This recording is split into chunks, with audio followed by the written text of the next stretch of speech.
All right. Good evening, everybody. Hope everybody's doing well. Pastor Deshaun Horn here from Second Baptist Church in Reno, Nevada, where we do love God, serve people, and present Jesus. I'm happy to be on tonight, just to be a part of a panel tonight discussion around the J&J vaccination. We do know that this last Saturday we did have great success with it in terms of administering to 170 people, and then on Monday morning we woke up to, or yesterday morning we wake up to seeing the news around the CDC putting a pause on it because of some health concerns. And so, because we did administer it on Saturday, we want to be extremely transparent and honest as we lead this initiative in this community. We want to let you all know that we understand there may be some questions and some concerns. And so, tonight we wanted to take a few moments to have a pop-up town hall meeting. If there's any questions or concerns, if you were part of that vaccination clinic on Saturday and you or your family member got vaccinated, we want to address certain questions and issues, answer those questions for you so that you feel confident in the decision that you've made to continue moving forward and being vaccinated. So we have Dr. Bio Curry as well as Dr. Andy Pasternak. And we also have, as we call him, the social prophet. We have Dr. Norris Dupree on as well as one of our clergy representing that. So at this time, I'm going to turn it around so that we can have Dr. Curry and Dr. Pasternak answer any questions. They're probably going to go into just explaining what happened. And then as you, wherever you are tuning in from Facebook or from or YouTube, whatever questions you have, please feel free to type those into the chat, and I will be the moderator and facilitator on tonight. I'm relaying that to our panel on tonight. All right. So, Dr. Dupree, are you off of? Let's make sure and unmute yourself.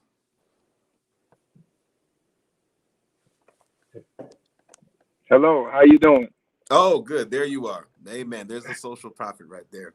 Social prophet. So I'm getting ready to getting ready to put it on Dr. Curry and Dr. Pasternak, but Dr. Dupree has been extremely instrumental in terms of making sure that we stay ahead of this. I want to just say publicly, I appreciate his advocacy and his leadership in terms of really making sure that we're staying ahead of this. So, is there anything that you want to add, Dr. Dupree? No, it's just been great working with our community to get this going, and we've had a great time coordinating and collaborating with agencies across our community, and so we just really appreciate this time to ask questions. This is very important, and I just want to thank all the doctors that have taken the time out of their busy schedules to answer questions to the community. So thank you so much. And of course, thank you, Pastor Deshaun Horn, for everything that you've done in Second Baptist Church. We really appreciate for what you've done and being a pillar in our community. Thank you very much. You're very, very welcome. So Dr. Pasternak is on my right, Dr. Curry is on my left, as you see, and they are masked up. Even though they're vaccinated, they're fully vaccinated, they're still modeling behavior within that. So just tell us exactly, I know Dr. Pasternak, you were the one that sent out that initial email to our task force around, the CDC pausing it. So talk to us a little bit about what happened, what's going on. What are some of the things that we should be aware of? So basically what happened is, one of the things is when all these vaccines get released, the FDA and some of these organizations, we're continuing to closely monitor, are people having side effects. The initial trials, we had about 40,000 people in there, but once you start giving vaccines to 6-7 million people, you might start seeing side effects that are literally 1 out of a million. And so basically what's happened is, in the last couple of days, the FDA and some of the regulatory groups have noticed there's been a handful of cases of this kind of rare issue where people have problems with their platelets and they develop clots. It's primarily been, and so basically at this point they're saying, let's take a little pause. Let's see what's happening with this vaccine. Let's see how much this is happening more and more. And so that's kind of where we're at right now. Okay. All right, Dr. Bio, do you have anything to add to that, Dr. Curry? Yes, as Dr. Pasternak mentioned, as we have more people receiving this vaccine, there are additional findings that we're, finding out as far as with this clot. And I think it's important that we really focus on what he mentioned, 1 out of a million at this point. And so we have to be mindful to think of, other medications such as birth control. There is a risk factor for taking birth control and a correlation with blood clots. And so when you look at the overall percentage rate, which is about, I believe, 0.1 to 0.3% over 10 years, that's 500,000 people that can develop a blood clot from taking birth control. So I hope that's a good kind of comparison to kind of think about when we see that we've seen 6 people, and that is not to discount that, but as far as put it into really parameters on what we're seeing right now. But we just have to remain very vigilant and closely monitor what the outcomes of the pause, what the findings are. Okay, great. So if people have taken the J&J vaccination, what are some things that they should pay attention to? So the most common symptoms, I still like to start with that, are the low-grade temperature, body aches, and then general malaise. We also have heard headache quite often. Now, when we talk about the possibility of a blood clot, we have seen that some patients have actually developed in their leg. And so if there's any swelling or kind of just increase in size of your leg, any tightness, any difficulty walking, I really encourage you to seek a healthcare provider to have someone take a look at you as well as hear your symptoms. And some of the other symptoms that we're seeing with this, again, if people have severe headache, severe abdominal pain, those are some of the things that we're kind of getting worried about, that we're seeing in some of these people that have this rare side effect to the vaccine. So, right now, the data is, interestingly, this does tend to hit women more than men, and it's tending to hit younger women. So, at least for right now, there's some debate about how we're going to move forward with this. But, I would say for certain demographics, if I were a younger woman, I'm going to be a little bit more careful, about side effects with this. If you're over 50, so far we're not seeing this rare side effect in that age group yet. Okay. All right. So those are the common symptoms. Again, to reiterate, common symptoms are low-grade temperature, severe headaches, swelling in the legs, tightness in the legs, and they're encouraging you, if you have any of those symptoms, then please seek out some, professional help with your healthcare provider. And then he also talked about, that we're seeing this in, what was the age demographic again that we're seeing that in most commonly? From everything I've seen so far, it's mostly women in their 20s and 30s. Yes. Is kind of what I've been seeing. Mm-hmm. Yeah. Okay, so women mostly in their 20s and 30s. And that's really interesting because I was part of a task force for testing, and they were saying that they were seeing differences in younger demographics in terms of the testing and what, those that tested positive for coronavirus as well, for COVID-19. So there may be some correlation here. So right now, thank you. So I see that we have people on. If there's any questions that you have so far in terms of the J&J vaccination, please feel free to type those in the live chat, and I will do my best to pass it on to our healthcare experts. We actually have another healthcare expert that has joined us, and I'm going to add him to the stream. It is Dr. Jay Morgan, who is one of the top physicians within our community. So thank you so much for Dr. Morgan hopping on. We appreciate it. He just came out of surgery, from what I understand. So I really do appreciate that. So far, we've discussed common symptoms, what to look for, next steps, actions to take, as well as the demographics and what we're seeing most commonly within, women in 20 to 30. Is there anything addition that you'd like to add, Dr. Morgan, to what's already been said in terms of the J&J vaccination? I'm just getting on, so I'm not exactly sure what has been said, but I think the primary thing is that at least, people are on top of it at this point in time, and they're, I think, staying ahead of the complications. So they're, taking it off the, at least out of the market until they can investigate it further. So I'm satisfied with that. Okay. Well, that's good. That's good. Anything else that you all want to add? It doesn't look like we're having any questions that are coming through, but anything else in addition you want to add to, what we've been doing, the efforts that we've been trying to accomplish here with the vaccinations? I think I've had a number of friends who have gotten the J&J or Janssen vaccine. They've obviously been called, with the phone started ringing and the text messages started pretty early yesterday morning. And I'm just trying to, I think really what I'm trying to tell people is we need to watch this.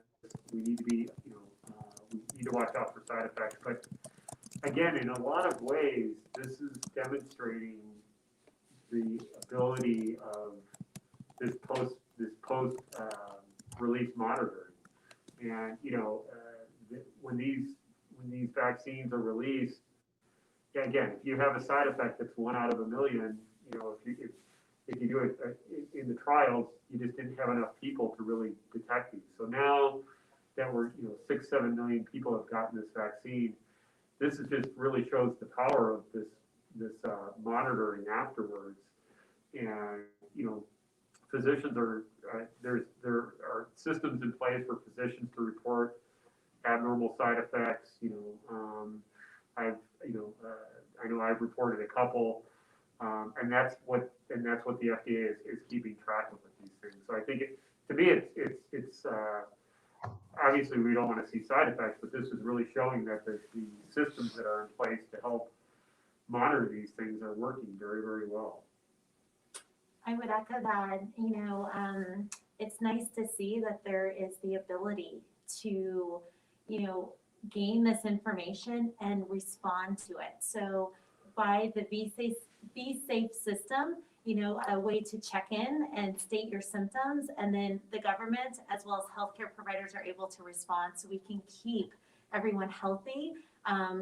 It's amazing that it is working, and we just have to continue to just closely monitor and watch. And the one thing I'd like to end with is the importance of continuing with those safety measures of wearing your mask, hand washing, social distancing until we can really have this virus under control.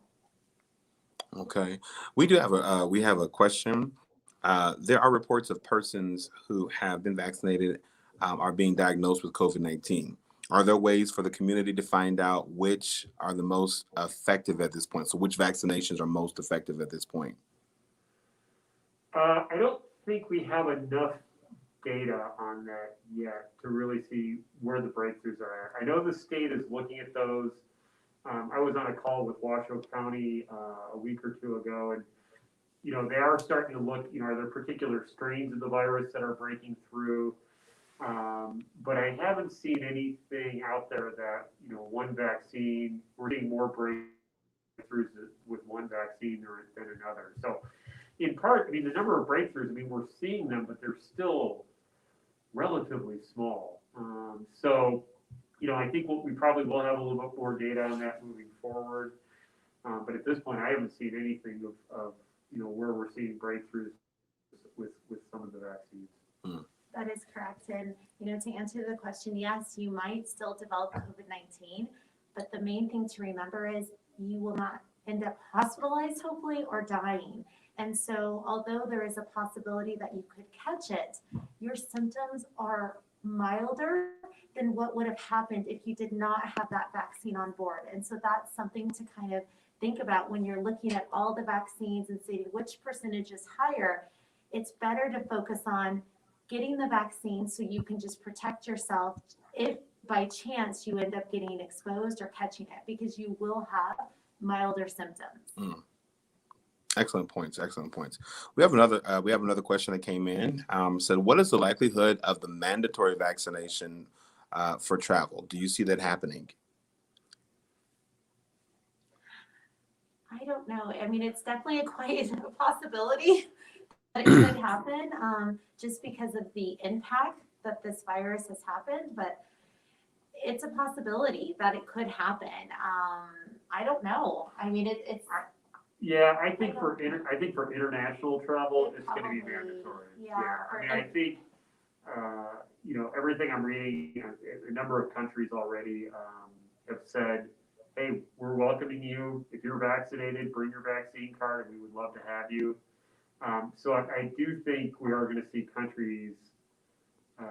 If you want to travel internationally, I think you're going to have some proof of vaccination. Within the United States, I think it's going to be a little tougher discussion. Are the and I don't think the airlines or anyone has really come to a consensus on what they want to do with that. And yeah, that's a good question because I love to travel, and I'm an aviation enthusiast. We do have another question that came up since blood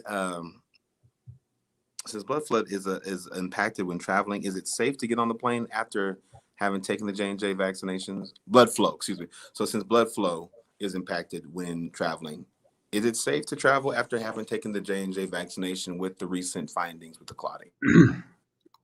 That's a very good That's question. a great question.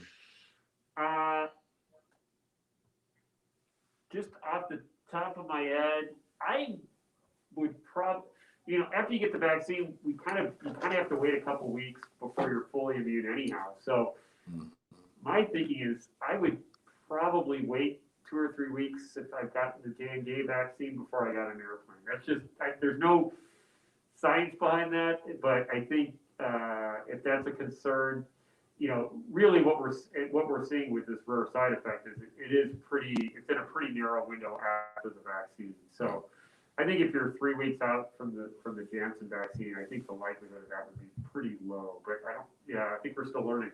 I don't know. I would second that. Well, and I like to tell all my patients, if you're traveling, this is before the pandemic, I want you to get up. If it's a long flight, I am asking you to stand up, every hour for 5 to 10 minutes and stretch, because, the likelihood of throwing a blood clot when you are immobile for a certain amount of hours, increases. So, but I would like to second what Dr. Pasternak mentioned. I would wait, especially until we know more. Dr. Morgan, you have anything to add to that? I think it's a very insightful question, and I agree with the two physicians. I think I would wait and give it a little time, and certainly would not go on a very long trip. If it's going to be 45 minutes or something like that, you might sneak by. But for the longer trips, I think there's really no reason to risk it at this point. Makes sense to me. I like traveling. So as a matter of fact, for my birthday this year, I was supposed to go to London, and that's not going to happen. Just because I want to be wise. Okay, we have another question. So thanks so much for those of you that are still coming on. Type in your questions because we're getting to them, and we want you all to be as well informed as possible. And what I love about the panel that we have tonight is they're very knowledgeable, but if there's a question that makes them think, they're very honest with that. And I love that. Transparency is what this is all about. All right, how long after the J&J shot is given are blood clots no longer a possible concern? So I think that data is unknown right now. We're not sure, and so I don't know. That's a question. Yeah, and I think that's one of the things that people want. This is why today they sort of said we have this data, and I think really what they want to do is to kind of go everything I read and listened to today. They really want to take a pause and investigate this a little more. And I think, again, the cases that they've seen have been pretty close to when people have gotten the vaccine, but I think they do want to start looking, are we seeing evidence of this 4 or 5, 6 weeks out after the vaccine? So that's what I think they're gonna start to look at here. Okay. All right, great. Another question that's coming through is that if you're over 48 years old, does the J&J have negative impact? Again, I think they're going to start looking at that. The people that have gotten this have all been typically younger women. So, and so, one of the, people there's a lot of armchair quarterbacks, and one of the things, I saw someone say, well, maybe they're going to just say, well, this vaccine is going to be used for people 50 and up. That's complete speculation. I don't think we know anything about that yet. But generally, I think that the thinking behind that is, well, if we're seeing this rare side effect in younger folks, if it's still safe in older folks, let's keep using it there. Okay. All right. All right. As far as pre-existing conditions go, are there any that you that would prevent one from being vaccinated? So there isn't a specific pre-existing condition that would prevent you. We do know there's a term, and forgive me, I never say it very well. Dr. Morgan says it better than I do, Guillain-Barré disease. And so if you have that disease, I definitely would encourage you to speak to your healthcare provider because there could be some issues that could occur, but there isn't a specific disease that takes you out of the eligibility to get the vaccine. That's great. Dr. Morgan, do you have anything to add to that? Yeah, so, I think Guillain-Barré attacks the spinal cord, and after some vaccinations, you can have, this is a very rare thing that occurs, and it does occur with many different vaccines. But if you've had that in the past, you just need to be followed very closely, and there are treatments for it if it occurs. So it doesn't keep you from getting the vaccine, but you have to be more careful. And some folks might be a little concerned about trigeminal neuralgia as well, but I don't think that there's much data on that. So I don't think that's a big concern. And not trigeminal neuralgia, but what am I thinking about, guys? Facial palsy. Bell's palsy? Bell's palsy, yes. Bell's palsy, yeah. Okay. Yeah, that's good. We have a couple of members here that have pre-existing conditions. One that comes to mind has AFib and was really concerned around that. And I know that they are having, I know they reached out and talked about they have an injection around the time of their next vaccination. So since that is, it's kind of at the forefront of their mind, and we have a couple of other members within our community that have similar things, like where they have to get treatment and they have to have injections or infusions every so often. If their infusion is right around the time of their vaccination, how would you advise them on handling that? Should they skip their infusion and get the vaccination, or are they still okay to have their infusion and still get the vaccination? I think it What depends. type of infusion? Yeah, I think it depends a little bit on what they're getting the infusion for. If you really need to get the infusion, you need to get the infusion. I would say, we try to give those vaccines for the Pfizer vaccine 3 weeks, for the Moderna vaccine 4 weeks apart. But I think if you had to err, you would want to get the second shot a little bit later. So if I have someone and they are getting something and we really don't want to give the vaccine with whatever their treatment is, if you give that vaccine 2-3 weeks later, it's still going to be fairly effective. And that's actually what other countries are. Other countries aren't sticking with this 3 to 4 week window. A lot of countries are getting the first shot into people, and then they are saying, we're going to get you your second shot in 2 months, 3 months down the line. So we haven't done that in the U.S. With the U.S., we're still supposed to try to stick with the 3 to 4 weeks, which I do think makes sense. But yeah, if you have to space it out a little bit, I don't think it's going to be. Okay. And this specific, gotcha. All right. Well, they were actually texting me. And their doctor cleared them to get advised them to go forward with it. So, all right, well, that's good. I'm trying to pay attention. I know that this was a question that we've addressed in our clergy specific, as well as the last Zoom call that we did, but it's come up again. And so, the question is, which vaccination is preferred? Is it Moderna, J&J, or Pfizer? It's the first vaccine. I mean, now obviously J&J, we have a pause, so that takes that out of the equation. And so when it comes to Moderna and Pfizer, I would say the first one that you can get still. I still stand by that answer. I don't know how you feel. Yeah, no, again, I said this, my parents got Pfizer, I got Moderna, my wife got Pfizer, my mother-in-law got Moderna. To me, the difference is, I can't tell any difference. I mean, yeah. I can't. I received Pfizer. My dad, he received Moderna. So. Okay. And I got Moderna as well.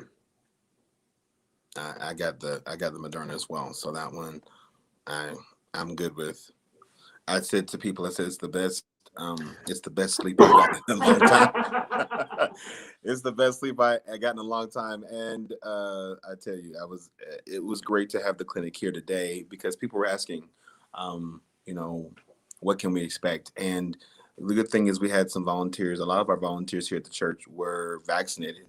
So it was good to have the medical perspective, but it was also great to have volunteers that had gone through it and can say from an expert, from a place of experience, this is what you can expect. And I saw that tension kind of come down with some of the people who came through. By the way, we vaccinated 60 people, correct? 50 people. 50 people. So 50 people. So we vaccinated 50 people. So we got through that today. So great. Talking about fatigue, they're asking specifically if J&J does cause fatigue. So all three vaccines have the potential to cause fatigue. So that the fatigue and the low-grade temperature and body aches we are seeing across all three vaccines. All right. You know why that is? So I like to talk about my rehearsal, and Dr. Prosternak calls it a game, but it is a rehearsal. So when you receive that vaccine, your body is rehearsing as if it was exposed to the coronavirus. And so when you have those symptoms, such as the fatigue and body aches and so forth, it is replicating what it would do if it ever came into contact with the coronavirus. And so we know the symptoms that people experience if they contracted are those symptoms. And so your body is just going through an inflammatory reaction, just arming itself for a potential exposure. But I like to refer to rehearsal for dance class, and Dr. Pasternak puts it as a game. It's a team practice. Yeah. So your body's using energy to mount that immune response. So you're going to be a little fatigued. Yep. Dr. Morgan, anything you want to add to that? No, I think it's well stated. Okay, good. You all can't see his face. We gotta make him go first on a question. So here's another question that just came through. Are there any symptoms of a blood clot that are outside of the scope of symptoms people may experience if they've received the J&J injection? Let me see. Actually, this would be a good. So the particular blood clot with this, I'd love to hear Dr. Morgan's the venous, the cavernous thrombosis. I'd love to hear his thoughts on that. Oh, sinus thrombosis? Yeah. Yeah, and that probably comes with dehydration, although there can be clotting in the brain, which could give you severe headaches or stroke-like symptoms, which are going to be pretty rare. And I think these are mostly deep venous thromboses, and the blood flow in the brain is fairly high, so probably doesn't occur as often.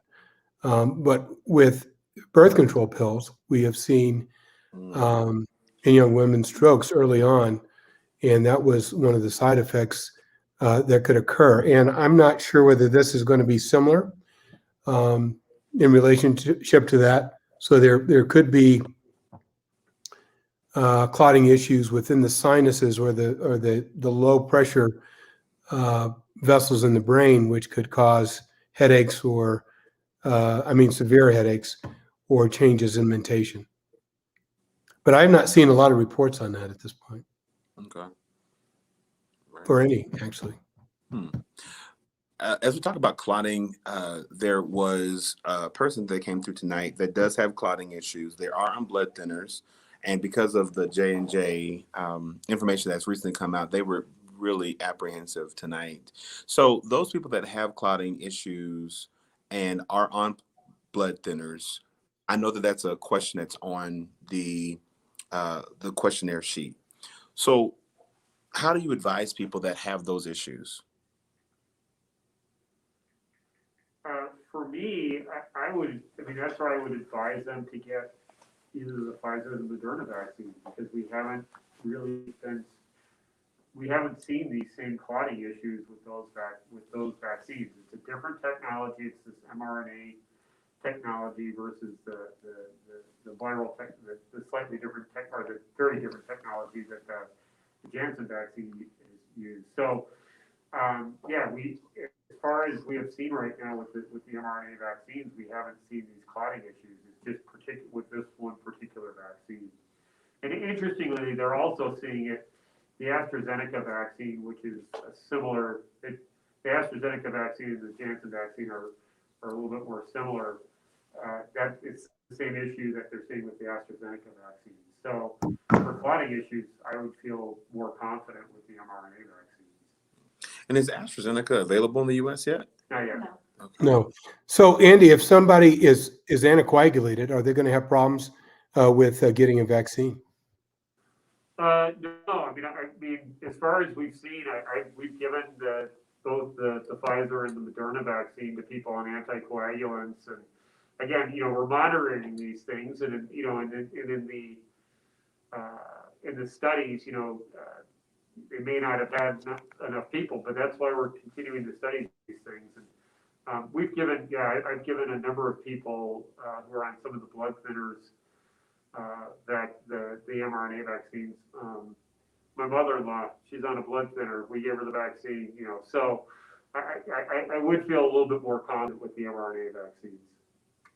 I agree. So my dad's on a blood thinner, and so he received that vaccine and did fine. So, and there have been numerous people that we've had actually come through the drive-through clinics that have been on that and haven't shown any issues.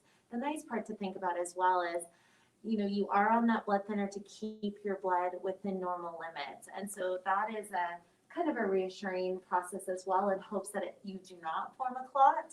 But I haven't seen any factors there. Okay. I want to ask another question. It's probably it's not necessarily from a medical perspective, but from a cultural perspective. I had a chance to view a Facebook Live from a pastor, not within our area, in another city, in another state, and that had also participated in administering help, setting up a clinic where J&J was vaccinated, and he was extremely upset and felt a bit betrayed. And if I can paraphrase, he was saying that, we're trying to get these vaccinations into Black and brown communities and underserved populations. And so now all of a sudden this report comes out that this issue with the clotting. And so his whole stance was, had I known anything was happening, I would not have gone for the J&J vaccination. And I think what he didn't say, but as I read through the lines, is he and some of his parishioners and people in the community felt as if though this may be another smoke screen. How would you address that? People within these different communities having gotten the vaccination, now with this information coming out, and in light of all of the social injustice and the racial disparities that we're seeing, how would you, how do you speak to that? It resonates with me. When I saw the result come out, it was a level of, oh my goodness, I can't believe, we found this out. And the only thing I can say is, as we increase the number of vaccinations amongst people, we are going to find out more things. The preliminary studies were very good as far as the common side effects. And so as we increase the amount of people that get vaccinated, and I want to stress, when we're doing that, we are also protecting people as well. The additional symptoms or side effects are going to present themselves, but I still feel we can't lose sight on the ability that this vaccine provides. It's a level of protection so we can fight this virus, and we know Black and brown people are disproportionately affected, and it happens in so many spaces when we talk about medicine. And so, although this is, concerning, but I still don't want to lose the message behind protecting ourselves and our community. And the level of transparency that's happening right now should help decrease those smoke screens that we all knew about in the past. Now we're actually hearing about this. In the past, we wouldn't even know that this was happening, and it would continue to be provided to people. So I think that's key, to think about the transparency that has happened and protecting ourselves. Dr. Pasternak or Dr. Morgan, do you want to add anything to that? I would just say that, just to echo what Dr. Curry Winchell has said, I think there's a lot of transparency here. The physicians were the ones, and first responders are the ones who've been taking the vaccine first. And really, it was a relief for most of us. And we were able to work within the hospital and hopefully not bring it home to our families. And certainly we've been trying to get our families vaccinated as soon as possible as well. So I think that the primary care physicians and the specialists and the ER physicians and the first responders, all of them have been pretty excited about this. And they're really been the ones who've been on the front lines. There's going to be complications, and they're pretty rare. And I have a little mud on my face because cerebral venous thrombosis has been documented in a handful of cases here. It's not been a lot, but that's where the veins get blocked in the head with the J&J or possibly. And they can't prove it at this point in time. And I don't think we've had the same effect with the other two, Moderna and Pfizer, haven't had that problem. But again, I think we're trying to get people vaccinated, get people back into society, because it is going to be hard for us to stay inside for another year. I don't think it's going to happen. People are not set to just stay inside their houses and not work and not socialize. So the vaccine is going to be the way we're going to beat this thing. There are going to be some hiccups along the way. And I think that the science is trying to keep up with that. They're going to be documenting and finding out about complications, and they'll take a pause if they need to. But in the end, I think many of these vaccines are going to be safe, and maybe they're safe for only certain people. But in the end, we're going to find that, once we get the majority of people vaccinated, we can get back to some normalcy. That's good. Yeah, no, and yeah, I mean, I think what Dr. Curry Winchell and Dr. Morgan said is spot on. Again, we're monitoring these things. I would be much more worried, after 6 or 7 cases, we're putting a pause on things. And I know physicians who are actually saying, okay, we realize this is a side effect. Let's still keep giving the vaccine, because they're still weighing the benefits of the vaccine versus the risk. And they're actually frustrated with the FDA pausing this because they're so desperate to get vaccine in the arms. But I do think at this point, it does make sense. Take a pause, look at the data a little bit more, because safety is absolutely key. And, before we give this vaccine a green light again, I think everyone needs to be comfortable with it.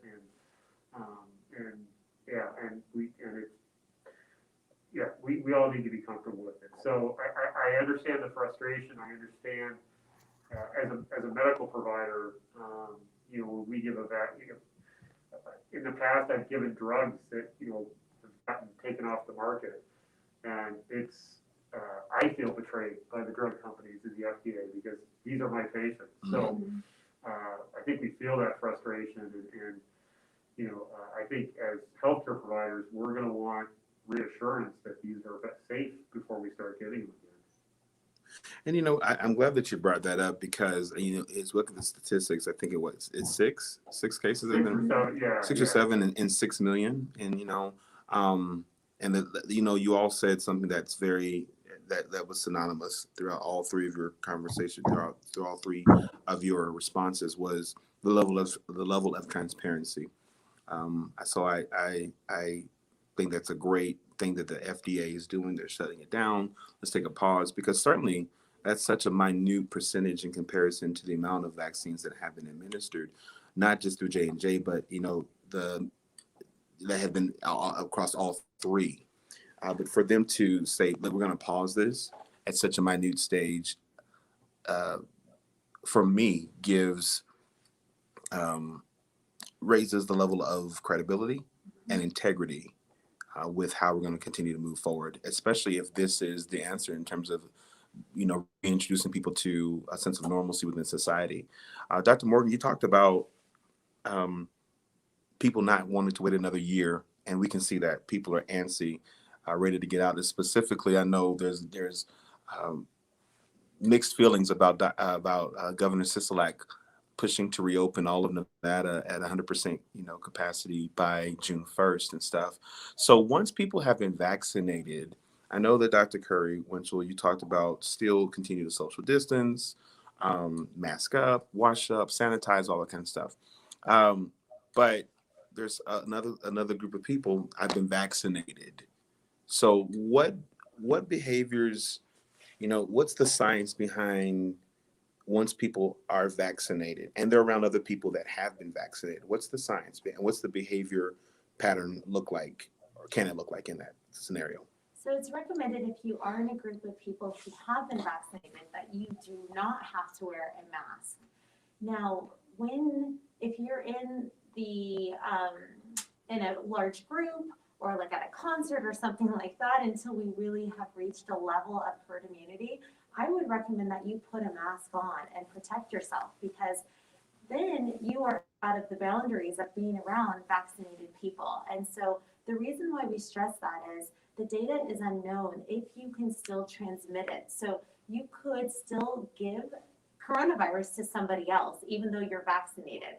And so that's why we are stressing to continue to wear your mask and social distance. And I'm going to always put this out here: you should wash your hands even before the pandemic and after the pandemic. So that should not be a change in our normal fashion. Yeah. So that's part of it. Yeah, people not washing your hands that's just I'll be professional. But that's not nice. Yeah. People not washing your hands. Okay. Are there any additional things that you all want to address? Any closing comments? I'm not seeing any other questions come through. So anything addition? Again, I would just I would add, talk to people that have had the vaccine. We've gotten a lot of phone calls from patients today, and again, I've had friends and family who have gotten this vaccine, and I'm answering questions. And I think what I'm telling them right now is, watch out for side effects. If you have any issues, let us know. And just this is something that we're now becoming aware of. It's very, very rare, but we also don't want to miss it. So just, and hopefully, within the next week or two, we get a little bit better picture of how often this is happening, and maybe some changes in recommendations. But to me, for the people who have gotten the vaccine, a lot of them, they're 2 weeks out from their vaccine, and they're now kind of immune. So it is, anytime we give any sort of treatment, there's a risk and there's a benefit and a risk. And I think we are realizing the risk with this vaccine is, there's a new risk that we need to look at, and we really need to try to figure out how big that risk is, and weigh that versus the obvious benefits of the vaccine. I would agree with that. I think it's important to take note of, with medications, as Dr. Pasternak mentioned, if you start a new prescription for hypertension or diabetes, there are risks associated with taking that medication. And we do find out years later certain side effects that we had no idea that were associated with it. But again, if you can control, let it be your blood pressure, your diabetes, and it provides a sense of quality of life and longevity, there is a benefit to it. So I would say continue to closely, monitor if you have any issues, reach out and ask, a question. And if there's anyone on here who recently had the vaccine, make sure you downloaded the Be Safe, because that's how we're capturing this information.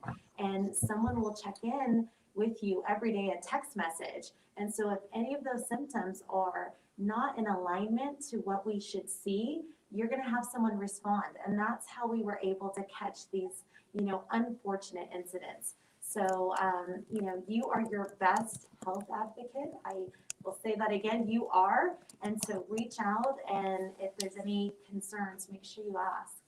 Can you go further into Be Safe? I know you were talking about it with some of our people who came through the clinic tonight. So can you talk to me more about what that is? Absolutely. So it's a great system set up for after you get your vaccine. It's a very simple Q code, or you can, go online and sign up. And what it provides is a level of check-in. So every day you're going to get a text message, and it's going to ask you a series of questions. Did you have a fever? Did you feel like you need to seek medical attention? All kinds of questions. And based on those answers, it will make a decision if someone should reach out to you or provide guidance that you should seek medical attention. And so it's a very important part of the vaccine process. And so I encourage anyone who recently got vaccinated, and even if you got vaccinated 2 months ago, register. And because it really helps everyone kind of keep vigilant on the things that are happening with vaccines. And so how can they register? So there's a Q code, or you can go on besafe.gov. Am I saying that right? Yeah. besafe.gov and register, and you just put in your first and last name, and then an email, and then go from there. Perfect. All right. I think, let me see. We have some more. Let me just make sure we get there. All right. Besafe.gov. They're saying thank you so much for your time. And then one last question, and then we'll wrap it up. There was an article that came out recently that was forwarded to me today in terms of now that we are about a year into this pandemic, that they're seeing the big scare was the virus being on surfaces and stuff. And so can you speak to that?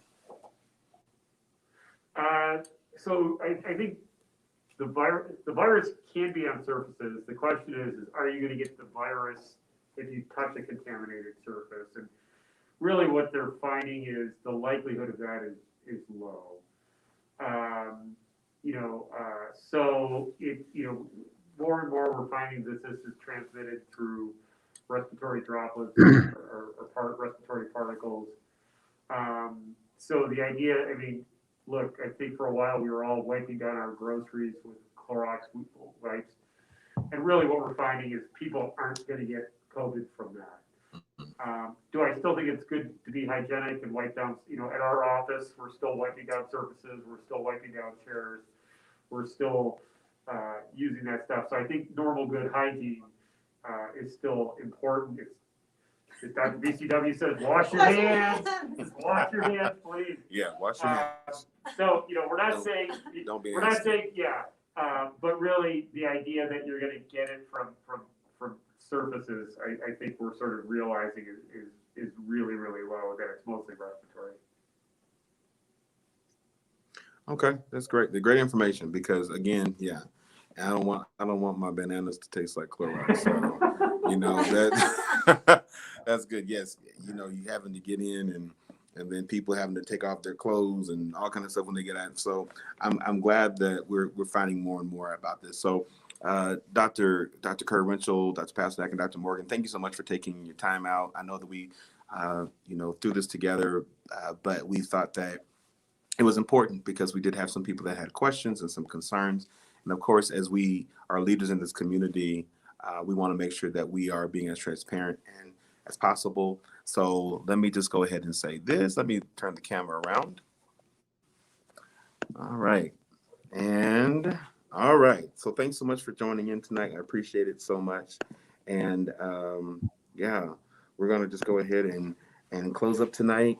Again, we were able to vaccinate 170 people. 170 people on Saturday, and we did 50 tonight. So that's great. Stay tuned.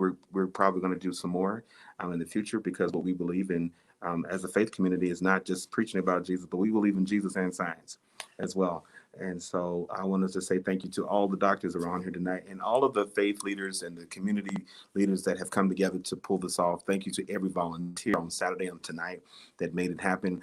Look on our Facebook pages. I'm going to be posting pictures just to see how this thing worked. There were so many people that were helped by both of these clinics, and I'll do it again in a heartbeat to get people vaccinated and to get us back to some sense of normalcy. So thank you so much for joining. If you know people that have questions that were not able to join in tonight live, please like and share this video, and let's let them know that they have, have this. If you've been vaccinated, please go to besafe.gov and register, so that way we can have as much data as possible as we're moving through this unprecedented time. Thank you so much for your time. Have a great evening. Be safe, mask up, wash up. All right.